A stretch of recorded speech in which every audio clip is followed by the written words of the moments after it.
कल रात का वीडियो यहाँ पर ये उसके पीछे सुशांत सिंह का म्यूज़िक डाल के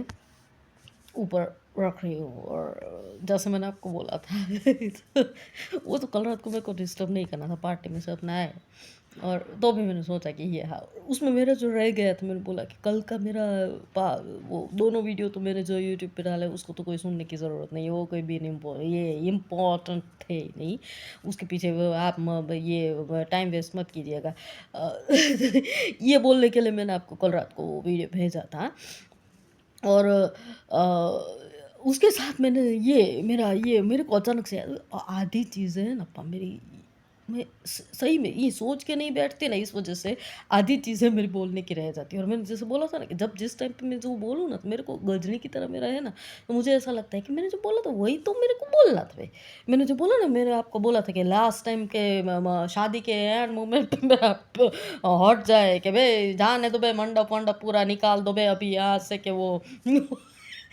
कि किसने बांधा है, तो कि मैंने बांधा है, तो कि ये है वो क्या श्रुति का पति, तो कि श्रुति का पति है नहीं, ये तो मंडप बांधने वाला मंडप बांधने वाला है कि तो किसने बांधा था, तो कि जो मैंने मंडप बांधा था तो मैं ही ले जाऊंगा। तो कि ये श्रुति का पति है कि नहीं, वो मंडप बांधने वाला है। इंसान इसने 2-3 महीने से मंडप बांध के रखा। मंगल सिंह चौहान की बहन श्रुति। तो मुझे पता चला कि ये मैं बोल रही थी हाँ, आधी चीज़ें मैंने बोला ना कि लास्ट मोमेंट पे मेरा फिसक जाए, क्यों? क्योंकि मैंने जो बोला हो ना वो तब मेरे को सही लगा हो, उसके बाद कुछ टाइम जैसे बोलते हैं ना कि कोई कॉन्सेप्ट ना आए तो उस कॉन्सेप्ट पे कांस्टेंट उसमें घूमते रहने के बजाय कुछ ब्रेक ले लो, उस कॉन्सेप्ट को सोचना ही छोड़ दो, अपने आप सबकॉन्शियस में से उसका सॉल्यूशन आ जाएगा। वो पढ़ाई के टाइम पे वो आपने स्ट्रेटजी हमें सिखाई थी कि अगर मान लो कोई एक क्वेश्चन नहीं आता या कोई सब्जेक्ट में इंटरेस्ट नहीं रहता तो उसके ही अंदर है ना पूरा बोर्डम लेके तुम घूमते रहोगे। इससे अच्छा है कि थोड़ा सा ब्रेक ले लो, खड़े हो जाओ, पानी वानी पी लो, नाश्ता वास्ता कर लो, कुछ घूमो, कुछ यहाँ वहाँ देखो, कुछ अपने आप कुछ ड्यूरेशन के बाद वो क्वेश्चन के रिलेटेड जो आंसर होगा वो तुम्हें मिल जाएगा। कॉन्सेप्ट अगर नहीं आता, कोई ये मैथ्स का भी कोई ये हो कुछ सम वगैरह, तो वो नहीं आता है अगर उसका सॉल्यूशन, तो थोड़ा सा ब्रेक ले लो और उसके बाद अपने आप सबकॉन्शियस तुम्हें रिप्लाई करेगा। तुम्हारे सबकॉन्शियस में सारे आंसर्स होते ही है। ये आपने मुझे बताया था उस टाइम से ये चीज़ को, ये स्ट्रैटेजी को मैं फ़ॉलो करती आई थी। तो मेरा बोलना ये था ना, हाँ, मैंने ये कल रात को मैंने आपको बोला कि मेरी वीडियो में मैंने बोला ना कि पापा पिछले वीडियो में परसों के वीडियो में, परसों रात के, कि पापा है तो मतलब सिक्योरिटी है, कि बसत मचा को वैसे मैंने ये नहीं पा मेरा लोचा ये है। मैंने आपको कल बोला कि सही में मेरे को पता नहीं ये अट्रैक्शन, प्यार, ये चीज़ों को इन लोगों ने,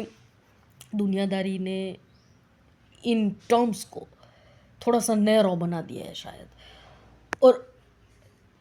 हम लोगों को आपने ऐसा बनाया है कि प्यार, अट्रैक्शन, बॉन्डिंग, लव, प्रेम, तो इस काइंड के वर्ड्स हमारी फैमिली में बातचीत के लिए कॉमन है और ये सिर्फ आपका ही नहीं, मॉम का भी एटीट्यूड है। मुझे बचपन से परवरिश मॉम ने भी इस तरह से दी है कि मान लो प्यार के सब्जेक्ट पे कोई डिस्कशन हो तो आराम से हम लोग ऐसे बोले कि भाई पापा से हम लोग प्यार करते हैं, और पापा से जितना प्यार करते हैं उतना कोई इंसान, मतलब मैं मेरे क्लिनिक मेरा था ना तब उस टाइम पे भी तब तो मेरी उम्र 24-25 साल की होगी शायद। तो उस टाइम से बचपन से कि बोलने के मामले में इन लोगों को हिचकिचाहट आए कि ऐसे कि मॉम के सामने ऐसा कैसे बोला जाए कि भाई मॉम, पापा से बढ़कर कोई इंसान से मैं प्यार कर ही नहीं सकती। पापा से प्यार कर सकती हूँ, पापा के ऊपर, मतलब पापा को लेकर जो मेरे अंदर प्यार है, वो प्यार किसी और इंसान के रिलेटेड मेरे अंदर कभी दिखता ही नहीं है। मैं लाख कोशिश करूँ तो भी। तो इंसान लोग ये बोलेंगे कि भई कोई लड़की और उसकी मॉम इस तरह से थोड़ी ही बातें करते होंगे। कुछ एक तरह का ये बोलते हैं ना ये कि मर्यादा और कुछ इस और इसको ये बोलते हैं ये लोग जनरेशन गैप में भी डाल देते हैं इन चीज़ों को कि भाई एक 16वीं सदी का जो युग था उस टाइम पे बोलने के ढंग और कुछ ये मर्यादाएं थी और ये आज की पीढ़ी इंग्लिश कल्चर के नाम पे मर्यादाएं भूल गई है, कुछ भी बोल देती है मम्मी पापा के बारे में भी। पर ये नहीं मुझे पता चला कि जनरेशन गैप या कुछ नहीं, मेरी हम लोगों की परवरिश ये मॉम ने भी इस तरह से ही की है कि मैं एक टाइम पे सही में बोलती है इस तरह से कि मॉम के साथ मेरी बातें होती ना, तो मैं और मॉम बात करते होते हमारा रूटीन का, तो मैं बोलती कि मॉम पापा से बढ़कर कोई इंसान हो ही नहीं सकता और आपसे बढ़कर मतलब आप दोनों की जोड़ी, आप दोनों के पैर, आप दोनों का पार्टनरशिप, कंपेनियनशिप, हस्बैंड वाइफ का, उससे बढ़कर मैंने कहीं पर कोई ये नहीं देखा है कि कोई एक दूसरे के बेटर हाफ इससे बढ़कर रहते हो। तो पापा की हाइट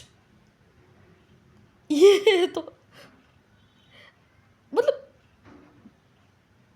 ये लौटापा मेरा बोलने का कि सोचे बगैर ये मैंने बोला ना कि एक सेंटेंस में मेरे को बोलना होता है पर ये बढ़ गया 6 मिनट कि भाई पापा मॉम इतने हैं तो पापा को संभाल पाए हैं। एक जेंट्स का हैंडलिंग, एक पुरुष का हैंडलिंग, उसके ऑफिशियल फील्ड का, उसके वो बाहर से आए तो उसका मतलब उसको घर की कोई ज़िम्मेदारी उठाने की ज़रूरत ना हो और पूरी ज़िम्मेदारियाँ जो है वो लेडी खुद हैंडल करते हो अपने आप से, बच्चों की परवरिश की, सोशल कम्युनिकेशन और खाना-पीना, बच्चों का न्यूट्रिशन देखना, उनके खुद के हस्बैंड के माइंड का भी मान लो बाहर से कोई ये डिस्टर्बेंस लेके कुछ कुछ ऐसा क्योंकि तो उनके मूड का अरेंजमेंट ये पूरा। तो मैंने बोला तो मैं बोलती कि पापा जिस हाइट पे मुझे चाहिए होता है मॉम पापा के जैसे इंसान और पर पापा जिस हाइट पे है तो उनको पापा को सिर्फ आप ही संभाल सकते हैं। आपके लिए पापा द बेस्ट है, पापा के लिए आप द बेस्ट है, पर मुझे चाहिए आपके और पापा के जैसा मेरी लाइफ। मान लो अगर मैं कंपेनियनशिप पार्टनरशिप ये मेरे ख्यालात पा कि ऐसे बात करते हैं हम लोग कि कोई जनरेशन गैप या कोई ऐसा कि इंग्लिश कल्चर के अंडर इन्फ्लुएंस में आके बच्चा ये बोलता हो कि भाई हम लोग ऐसा फ्रीडम वाले, ये नहीं, ये इंग्लिश कल्चर इसको बोलते हैं सही में इंग्लिश कल्चर। मैं अपने ये पढ़ाई के टाइम पे भी अपने ये फ्रेंड सर्कल में सब लोगों में मतलब मैं बोलती ना बात करती हूँ वो लोग भी ऐसा ही बोलते हैं कि शबाना तेरा जो वे ऑफ टॉकिंग और तेरे वे ऑफ लिविंग के बारे में तू जो बोलती है कि सैटरडे संडे में लॉन्ग ड्राइव और फिर movies popcorn late night movie show 31st की पार्टीज वैलेंटाइन तेरे पापा आ जाए मॉम के लिए सब कुछ छोड़ छाड़ के और सैटरडे संडे का पूरा तुम लोगों का खाना बंद रहे और बाहर से खाना आए। तो ये जो पूरी तू तो तेरी लाइफ़स्टाइल की बात कर रही है, वो ऐसा दिखाई पड़ता है शबाना कि जैसा है ना तू फ़िल्मों की लाइफ़ जी रही हो। तो मैं उनको बोलती कि सही में हम लोग फ़िल्मों की लाइफ़ ही जीते हैं। सही में हम लोग ये कोई एग्ज़ैगरेटेड फ़ॉर्म में मैं उनको बोलती कि ये कोई एग्ज़ैगरेटेड फ़ॉर्म में मैं कोई नहीं बोल रही हूँ। सही में ये है कि हम लोगों की लाइफ़ थोड़ी-सी ऐसी ही है कि जिसके बारे में जिसको सुन के इंसान लोगों को ऐसा ही लगे कि ये फ़िल्मों की लाइफ़ के बारे में बात हो रही है, कि फ़िल्मों में ऐसा दिखाया जाता है, ऐसा फ्रीडम वाला एस्पेक्ट है। ये 9 मिनट का ही आपा